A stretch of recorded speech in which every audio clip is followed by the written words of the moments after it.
World करने के लिए। मूवी की शुरुआत एंशिएंट इजिप्ट से होती है, जहाँ एक प्रिंसेस की शादी दूसरे राज्य के किंग से होने वाली है। लेकिन प्रिंसेस इस शादी से बिल्कुल भी खुश नहीं है, पता नहीं क्यों। वो किसी भी हाल में इस शादी को रोकना चाहती है, इसीलिए उसने एक जादूगरनी से मदद भी मांगी होती है ताकि वो ये शादी रुकवा पाए। इसीलिए जादूगरनी ने प्रिंसेस का ख्याल रखने वाली लड़की के हाथों एक इयररिंग्स भिजवाया होता है। दोस्तों, ये इयररिंग्स कोई मामूली इयररिंग नहीं है, बल्कि जादुई वाले हैं। अगर प्रिंसेस एक इयररिंग अपने कान में पहन ले और दूसरे इयररिंग्स किसी और को पहना दे तो दोनों के शरीर आपस में बदल जाएंगे। इसलिए प्रिंसेस एक इयररिंग खुद पहन लेती है तो दूसरी उसी लड़की को पहना देती है जो इयररिंग लेकर आई थी। इस वजह से प्रिंसेस उस लड़की में बदल जाती है और वो लड़की प्रिंसेस में। जिसके बाद किंग उस लड़की को ही प्रिंसेस समझकर शादी के लिए लेकर जाता है, जिस चीज से असली प्रिंसेस की खुशी का ठिकाना नहीं रहता कि यार ये तो बड़े कमाल की चीज है। अब यहाँ से हम प्रेजेंट टाइम का सीन देखते हैं, जहाँ कॉलेज के अंदर हनी बीच चीयरलीडर्स टीम की लड़कियां अपना परफॉर्मेंस दिखाकर सभी को एंटरटेन कर रही होती है, क्योंकि एक हफ्ते के बाद कॉलेज के अंदर चीयरलीडर्स का कंपटीशन होने वाला है, जिसमें इनकी टीम भी शामिल है। हनी बी टीम की लीडर जेस नाम की लड़की है दोस्तों, जो कॉलेज की सबसे सुंदर लड़की है। सारे लड़के उस पर मरते हैं और इसका उसे काफी घमंड भी है।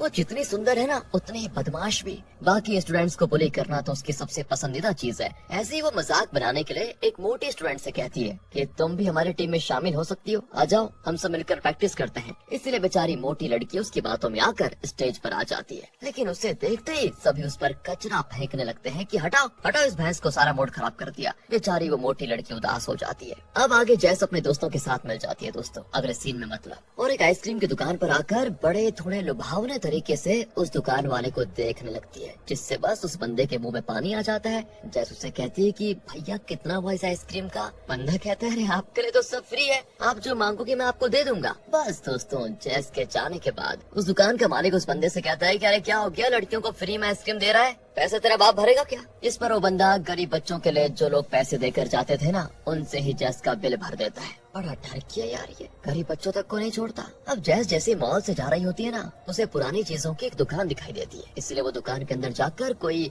नई और यूनिक चीज देखने लगती है। उन्हीं चीजों में उसे प्रिंसेस की इयररिंग्स भी दिखाई देती है, और जैसे जैस उस इयररिंग्स का प्राइस पूछती है, दुकान पर बैठी महिला कहती है कि नहीं नहीं नहीं, ये बेचने के लिए नहीं है, ये ऑक्शन में जाएगा, क्योंकि ये बहुत ही कीमती चीज है। जैस को बड़ा गुस्सा आ जाता है और वो बड़ी सफाई से असली इयररिंग्स को चुराकर डब्बे में निकाल देती है और दुकान से निकल जाती है दोस्तों, इस चीज से अनजान कि ये इयररिंग्स उसे किसी मुसीबत में डालने वाले हैं। आगे हम दूसरी ओर मार्टिन नाम के एक चोर को देखते हैं, जो चोरी के इरादे से पेट्रोल पंप पर घुस आया था और काउंटर पर बैठे बंदे को बंदी बनाकर धमकाने भी लगता है कि चल चल फटाफट से सारे पैसे खाली कर। बेचारे काउंटर वाले बंदे के पास सिर्फ $40 थे, तो वो मार्टिन को दे देता है। मार्टिन कहता है कि अबे भिखारी समझ के रखा हुआ है क्या, इन $40 में मेरा होगा क्या? वो बंदा कहता है कि अरे अक्ल के अंधे इंसान, दिखाई नहीं देता ये पेट्रोल पंप है, कोई बैंक नहीं जो लॉकर खोल कर पैसे दूं तुझे, यहाँ बस खाने पीने की चीजें और कुछ नहीं। तब उस खाने पीने की चीजों को देखकर मार्टिन कहता है कि कुछ ना तो यही सही। वो चिप्स वगैरह को ही बैग में भर कर वहाँ से जाने लगता है, पर तभी वहाँ जैस अपने दोस्तों के साथ पहुँच जाती है और मार्टिन को पेट्रोल भरने वाला समझकर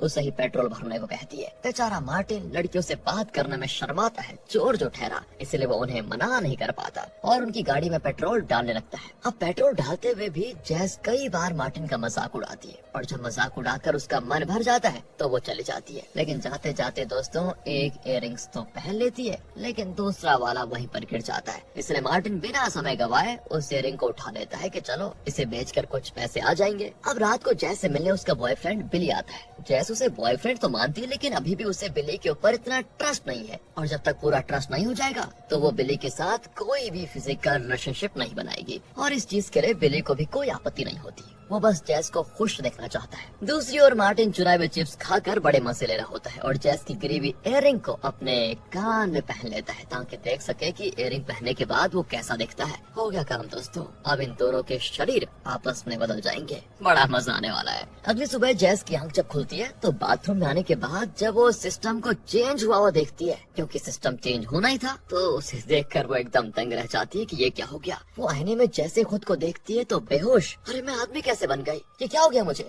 नहीं नहीं, ऐसा नहीं हो सकता, मैं सपना तो नहीं देख रही। इस तरह की चीजें उसके दिमाग में आती है। वहीं बेचारा मार्टिन जब सुबह सुबह उठता है तो उसके पैरों तले भी जमीन खिसक जाती है कि रातों रात मेरा जेंडर किसने बदल दिया, ये क्या हो गया मेरे साथ। दूसरी ओर जैस अपनी दोस्त अप्रैल को फोन करके मिलने के लिए बुलाती है। आवाज को सुनकर अप्रैल भी हैरान कि जैस तेरी आवाज क्या हो गया, आदमी जैसी क्यों लग रही है। इसलिए फिर भी वो जैस की बताई हुई जगह पर आती है, जहाँ वो जैस के बजाय मार्टिन को देखकर एकदम दंग कि तुम यहाँ पर क्या कर रहे हो, देखो मेरे पास मत आना, मेरे पास पेपर स्प्रे पहले बता दो। जैस उसे समझाने की कोशिश करती है कि देखो मैं तुम्हारी दोस्त जैस हूँ, लेकिन अप्रैल तो डर के मारे बेचारी जैस पर पेपर स्प्रे मार देती है और तुरंत वहाँ से भाग भी जाती है। जैस उसे कहती है कि अरे रुक जा, मेरी बात तो सुनते हुए जा। तुम्हें याद है जब पहली बार तुम स्कूल में आई थी तब तुम्हारे आगे के 2 दांत चूहे से भी बड़े थे, बाकी स्टूडेंट्स तुम्हारा मजाक उड़ाया करते थे, उन्होंने तो तुम्हें मार मार कर वो दांत भी तोड़ दिया था, तब सिर्फ मैंने तुम्हारी मदद की थी और उसके बाद से हम दोस्त बने। यार सुनो ना, हमारी दोस्ती को 12 साल हो चुके हैं, तुम्हें अब भी मुझ पर यकीन नहीं है क्या?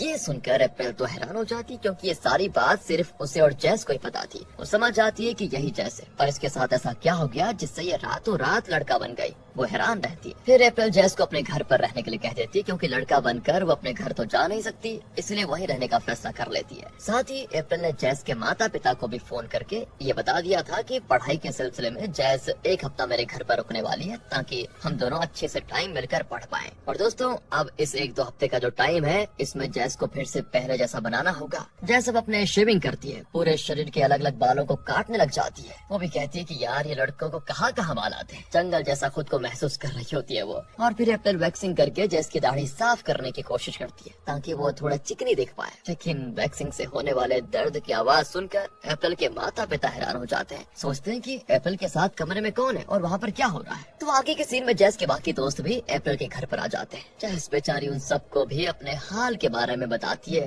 और ये सुनकर उनकी हंसी रुकने का नाम नहीं लेती। वो कहते हैं कि हमें तो लगता है कि तुम्हारा कोई दुश्मन है जिसने काले जादू का इस्तेमाल करके तुम्हारे साथ ये कर दिया, तो हमें सबसे पहले तुम्हारे दुश्मनों की एक लिस्ट बनानी होगी और उसके बाद सभी से हम पूछताछ करेंगे। इसीलिए दोस्तों वो सबसे पहले मिलकर उस मोटी लड़की के पास आते हैं कि कहीं इसने ऐसा तो नहीं कर दिया। वो लड़की तो साफ मना कर देती है। जैस कहती है देखो यार मुझे माफ कर देना, जो मैंने तुम्हारे साथ किया है ना उसके लिए प्लीज माफ कर दो, आगे से कभी ऐसा नहीं करूंगी, प्लीज बता दो कि तुमने मेरे साथ किया क्या है। रोज दाढ़ी बनाना, इधर उधर के बाल काटना कितना मुश्किल काम है, तुम समझ नहीं पाओगी। वो लड़की भी कहती है हाँ मैं समझ सकती हूँ ये करने पर कैसा लगता होगा, मैंने महसूस जो किया है। ये सुनकर जैस के बाकी दोस्त हैरान हो जाते हैं कि यार ये बोल क्या रही है, कहीं इसका भी जेंडर उल्टा तो नहीं। अब जैस और बाकी लोग क्लास के दूसरी लड़की के पास जाते हैं जो विच क्राफ्ट वगैरह में काफी दिलचस्पी रखा करती है। वो बताती है कि शरीर को बदलने के लिए सेंट्रिया जादू का इस्तेमाल करना पड़ता है, तो अगर तुम्हें जिस पर शक है तो तुम उसकी पीठ चेक करना, उस पर स्कॉर्पियो का टैटू बना होगा, अगर ऐसा है तो मतलब उसी इंसान ने तुम पर जादू किया है। जैस को याद आता है कि चीयर लीडर्स के कंपटीशन में उसकी अपोनेंट टीम भी तो थी जिसकी लीडर मोनिका नाम की लड़की है। हो न हो मोनिका ने ये किया होगा ताकि कंपटीशन में हम हार जाए।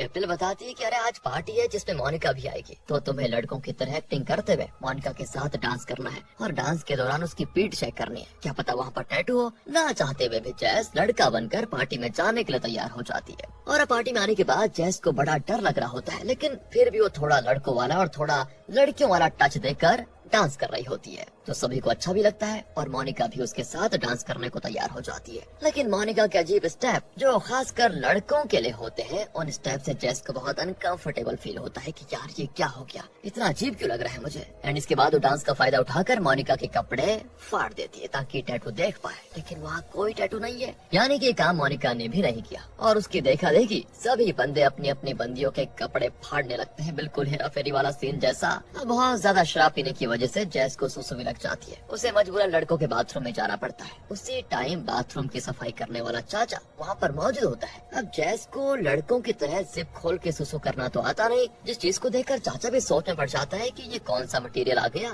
तभी वहाँ पर एक लड़का भी सुसु करने आता है। जैस उसको देख रही होती है ताकि समझ सके कि कैसे सुसु करना है। उस लड़के को जब पता चलता है कि ये बंदा मुझे देख रहा है तो वो जैसे कहता है कि अबे ऐसे क्या देख रहा है, फोटो खींच ले फिर जी भर के देखता रहना।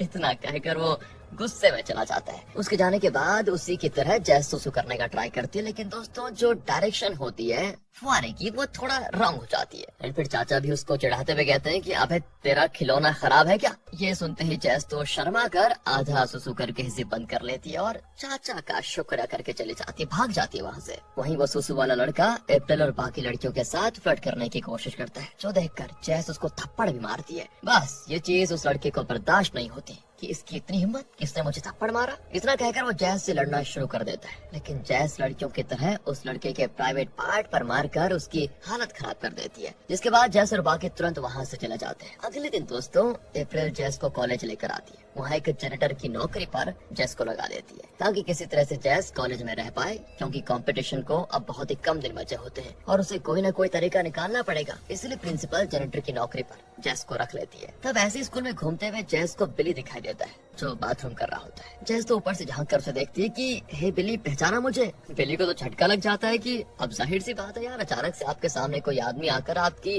गर्लफ्रेंड की तरह बातें करेगा तो कैसा लगेगा। वही चीज बिली को भी लग जाती है, इसलिए वो जैस को कोई केस समझकर वहाँ से भाग जाता है। बेचारी जैस का दिल टूट जाता है कि मेरा बॉयफ्रेंड ऐसे डर कर क्यों भाग गया। फिर अचानक उसको समझ में आता है कि अच्छा मैं तो चेंज हो गई हूँ। अगले सीन में दोस्तों जैस अपने घर पर आती है, जहाँ उसका पिता उसे गार्डन की सफाई करने वाला समझकर काम पे रख लेता है, और जब उन्हें टाइम मिलता तो वो जैस के साथ बास्केटबॉल खेलते हैं। और वही लड़कों वाली बात करते हैं, मतलब ऐसी बात है जो लड़के दोस्त आपस में किसी लड़की के बारे में करते हैं। इसी बातों बातों में जैस अपने पिता से कह देती है, आप दुनिया के सबसे अच्छे पापा हो। मेरा मतलब जिसके भी आप पापा होंगे वो कितने खुशकिस्मती इंसान होगा। इतना कहकर वो अपने पिता के पैरों पर सर रखकर रोने लग जाती है। और जब खिड़की से जैस की माँ जैसे ही पीछे से ये सीन देखती है, उसे सदमा लग जाता है कि ये क्या कार्यक्रम हो रहा है यहाँ पर, क्योंकि दोस्तों जिस एंगल से वो देखती है उस एंगल से कुछ और ही लगता है। अब अगले सीन में इंटरनेट पर जानकारी निकालने से जैस और बाकियों को उन इयरिंग्स के बारे में पता चलता है कि एंशिएंट इजिप्शियन इस इयरिंग का इस्तेमाल करते थे अपने शरीर को एक दूसरे से बदलने के लिए। ये जानकर जैस को पता चल जाता है कि आखिर क्या सीन है पूरा। वो इयरिंग्स जो उसने चुराई थी उसका एक पीस तो उसके पास रह गया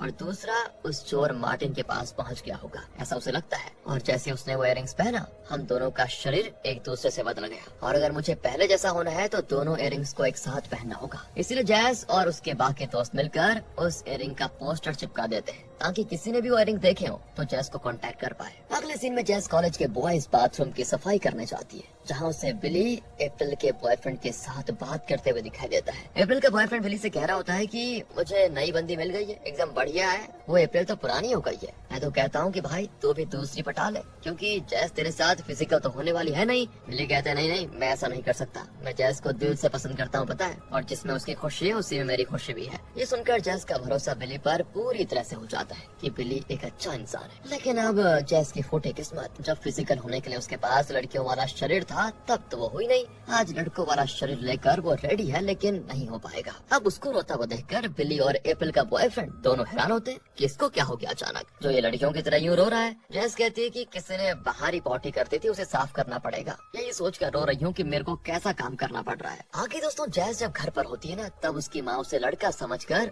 उससे क्लोज होने की कोशिश करती है, क्योंकि जैस के पिता तो अपनी पत्नी को टाइम देता ही नहीं। जैस कहती है, अरे आंटी आंटी क्या कर रही हो, मेरा इंटरेस्ट लड़कियों में नहीं लड़कों में है। जैस की माँ को यकीन हो जाता है कि इसका मतलब जो कार्यक्रम में सोच रही थी वही ये मेरे पति के साथ कर रहा था। जैस को लड़का बनकर थोड़ा थोड़ा समझ आ चुका होता है कि लड़कियों को क्या चाहिए होता है, इसीलिए वो अपनी माँ को अच्छे से नहला धुला कर थोड़े वैसे कपड़े पहनाने का सोचती है। लेकिन जैसे वो अपनी माँ को नहला रही होती है, वहाँ जैस के पिता आकर ये देख लेते हैं और जैस को चिल्लाते हुए तुरंत बाहर कर देते हैं कि अरे तू मेरी पत्नी पर लाइन मारने लगा, चला जाए यहाँ से। दोस्तों देख रहे हो क्या सीन हो गया, बेचारी जैस यहाँ भी फंस गई। दूसरी ओर बिली जब घर जा रहा होता है तभी उसे रास्ते में जैस दिखाई देती है, जो कि असल में दोस्तों मार्टिन है। उसने लड़की होने का फायदा उठाकर ना लड़कों को लूटने का धंधा शुरू कर दिया। बिली बेचारा उसे जैस समझकर उससे बात करने आया होता है, पर मार्टिन कहता है कि तो मेरे को जानता है ना, तो तेरे पास जितने पैसे हो मुझे दे दे बस, और तेरी गाड़ी की चाबी थोड़ी देर में लौटा दूंगी यार, दे दे। बिली उसे बिना सोचे समझे सब कुछ दे देता है और मार्टिन गाड़ी और पैसे लेकर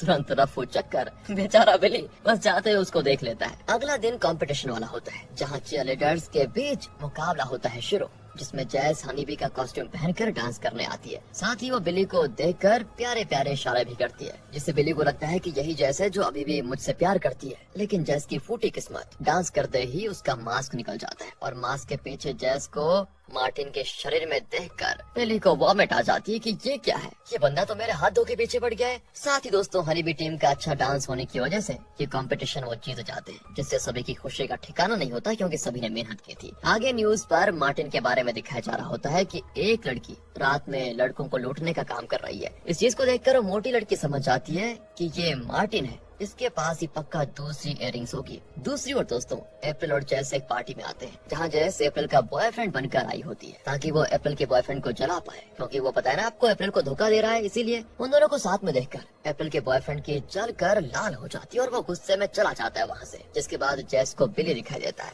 वो बड़ा परेशान होता है, तो मोनिका इस चीज का फायदा उठाकर उसके करीब जाने की कोशिश करती है। इसीलिए जैस मोनिका को मारकर वहाँ से भगा भी देती है और बिली को समझाने की कोशिश करती है कि मैं ही तुम्हारी जैस हूँ, पहचानो मुझे। लेकिन बिली फिर से उससे डर कर वहाँ से भाग जाता है। तभी जैस के बाकी दोस्त उससे कहते हैं हमें मार्टिन मिल गया है। इसलिए वो सभी मार्टिन से मिलने जाते हैं, जो एक बार के अंदर डांसर बनकर अच्छे पैसे छाप रहा होता है। जैस उसे अपने पास बुलाकर कहती है देखो वो इयरिंग्स मुझे दे दो, तुमने बहुत फायदा उठा लिया मेरे शरीर का और अब मुझे मेरा शरीर वापस चाहिए। मार्टिन कहता है मैं भी नहीं दूंगा, लड़की बनकर मुझे तो बड़ा मजा आ रहा है, कितना बढ़िया तरीका है पैसे कमाने का। और हाँ, अगर तुम्हें तुम्हारा शरीर वापस चाहिए तो मुझे $5000 देने होंगे, वरना भूल जाओ अपने शरीर को। इतना कहकर वो फिर से वापस डांस करने चला जाता है। लेकिन जैस के अंदर तो चीजें चुराने का हुनर पहले से था। जिस तरह से उसने दुकान पर कारनामा किया था इयरिंग को चुरा कर, उसी तरह बातें करते करते उसने मार्टिन की इयरिंग्स भी ले ली थी। इसके बाद वो तुरंत दोनों इयरिंग्स को पहन लेती है और ऐसा होते ही उसका शरीर तो मिल जाता है। बस बेचारा मार्टिन डांसर के कपड़े पहने पहने लड़का बन जाता है। सभी उसको देखकर वहाँ से भाग जाते हैं कि ये क्या भूत आ गया यहाँ पर, इतना बदसूरत इंसान। मार्टिन भी ये सब देखकर तुरंत उन्हीं कपड़ों में बाहर भाग जाता है। अब अपना शरीर वापस मिलने के बाद जैस बिली को सारी बात बताती है। तब उसे समझ में आता है कि आखिर जैस कितनी मुश्किल में थी। इसके बाद वो दोनों सारी चीजें भुलाकर एक दूसरे के करीब आ जाते हैं। तो वही मार्टिन भागते हुए